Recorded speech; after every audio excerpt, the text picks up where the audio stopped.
ऐकूया पिंजऱ्यातला बाप.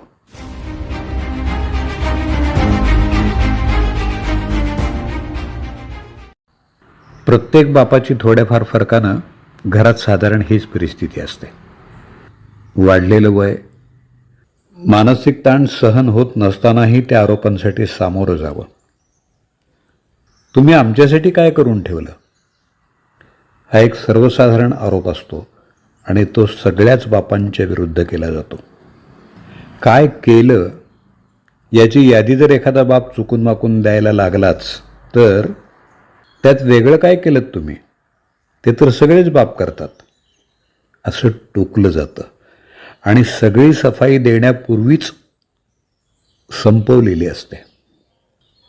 तुम्ही आम्हाला प्रोत्साहनच दिलं नाही, असा आणखी एक आरोप असतो. प्रोत्साहन द्यायचं म्हणजे काय करायचं? मुलांना जसा परफॉर्मन्स दाखवला असेल त्यानुसार त्यांना आपलं करिअर निवडलेलं असतं. अगदी इंजिनियर जरी झाला तरी मुलगा असा आरोप करतोच. त्यावेळी विचारच करत नाही की बापाने इंजिनिअरिंगची फी भरताना किती ओढाताण करून घेतली होती. तुम्हाला दूरदृष्टीच नाही. ज्यावेळी घरं स्वस्त होती तेव्हा 4 खोल्या आणि कार पार्किंग असलेला ब्लॉक घ्यायला काय हरकत होती? अशा प्रकारचा आणखी एक आरोप असतो. 3 खोल्या घेताना अधिकचे पैसे भरण्यासाठी बापानं काढलेलं कर्ज फेडण्यासाठी आणखी एक पार्ट टाईम नोकरी केलेली असते, हे मुलगाही विसरतो आणि त्याची आई पण. माझा एक मित्र आहे, वकिली करतो. वकिली ठीक सुरू आहे. त्यानं लग्न केलं त्यावेळी त्याची बायको BComच्या शेवटच्या वर्षाला नापास झाली होती. आपल्याला कुठं बायकोला नोकरीला लावायचं आहे असं म्हणत त्यानं ती पसंत केली. दिसायला 4 चौघींसारखीच होती. त्यानं लग्नानंतर तिची इच्छा नसतानाही तिला BCom करायला प्रोत्साहन दिलं. पुढं ती MCom झाल्यावर एका कॉलेजात प्राध्यापक म्हणून रुजू झाली. तुम्हाला माहीतच आहे प्राध्यापकांना पगार किती येतो. तिला भरपूर पगार मिळायला लागला. लग्नानंतर 20 वर्षांनी तिला जाणवायला लागलं की आपण एक वकील पसंत केला, खरं तर ही चूकच झाली. याच्यापेक्षा चांगलं स्थळ शोधायला हवं होतं. याचं कारण आता तिचं क्षितिज रुंदावलं होतं. हातात भरपूर पगार येत होता. समाजात एक वेगळं स्टेटस, दर्जा निर्माण झाला होता. राहणीमान उंचावलं होतं. कॉलेजात आणि बाहेर मॅडम म्हणून संबोधलं जाऊ लागलं. आता ती हा विचार मात्र करत नाही की तिला शिकायला नवऱ्यानंच प्रवृत्त केलं, मदत केली, नोकरी मिळवण्यासाठी ओळखीचा वापर केला. आज तिलाच आपला नवरा आपल्याला मॅच होत नाही, शोभत नाही असं वाटायला लागलं. अजूनही दोघं एकत्रच आहेत आणि संसारही सुरू आहे, पण तिनं कुठंतरी कोणाकडे तरी चुकून बोललेलं याच्या कानावर आल्यामुळं हा मात्र आतल्या आत खचून गेलाय. मुलगा ज्यावेळी बापावर आरोपपत्र ठेवतो त्यावेळी अनेक वेळा मुलाची आई आणि बापाची सहचारिणी बापाच्या विरोधात साक्षीदार बनलेली पाहायला मिळते. तो काय चुकीचं बोलतोय हे एक वाक्य बापाच्या आयुष्यावर नापास किंवा पराभूत असा शिक्का मारायला पुरेसं असतं. तुम्ही हे करायला हवं होतं, ते करायला नको होतं, अशा अनेक गोष्टींचे अध्याय रोजच वाचले जातात. विशेषतः बाप निवृत्त झाल्यावर आणि मुलगा कमवायला लागल्यावर अशा आरोपांची संख्या आणि फ्रिक्वेन्सी वाढतीच असते. अनेकांना समजत नाही की आपण सेवेत असताना एक हुशार, गुणवंत कर्मचारी, प्रामाणिक, कष्टाळू माणूस अशा उपाध्या मिळवलेले, निवृत्तीनंतर खरंच आपण इतके मूर्ख कसे बनलो?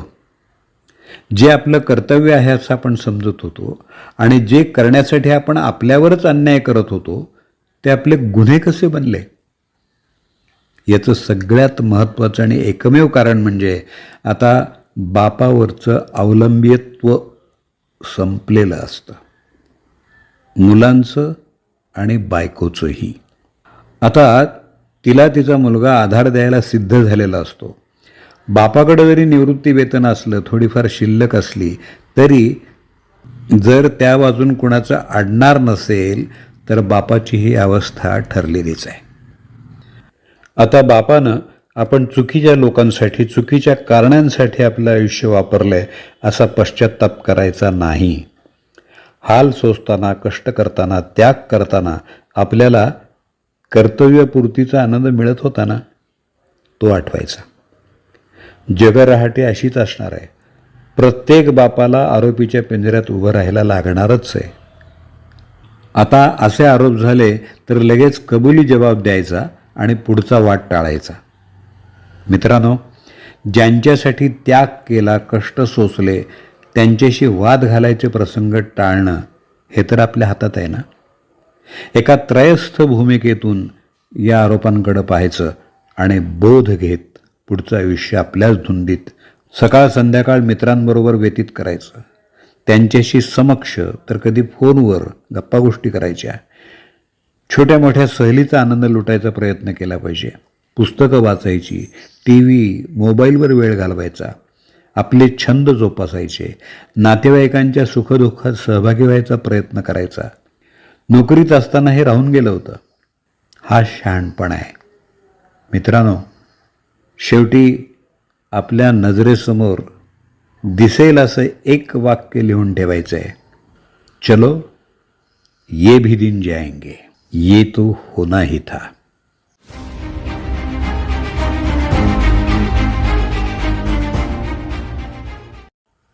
माझ्या सर्व मित्रांनो, आपल्याला हे पिंजऱ्यातलं जीवन तितकंच आनंदात जगायचं आहे.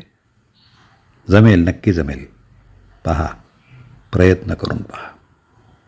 पिंजऱ्यातला बाप, अनामिक लेखकाची ही प्रातिनिधिक पोस्ट आत्ताच आपण ऐकलीत. सौजन्य SP कुलकर्णी, पुणे. आपल्या प्रतिक्रिया, अभिप्राय अनामिक लेखकाला समर्पित. त्या आपण मला माझ्या मोबाईल नंबरवरती जरूर कळवा.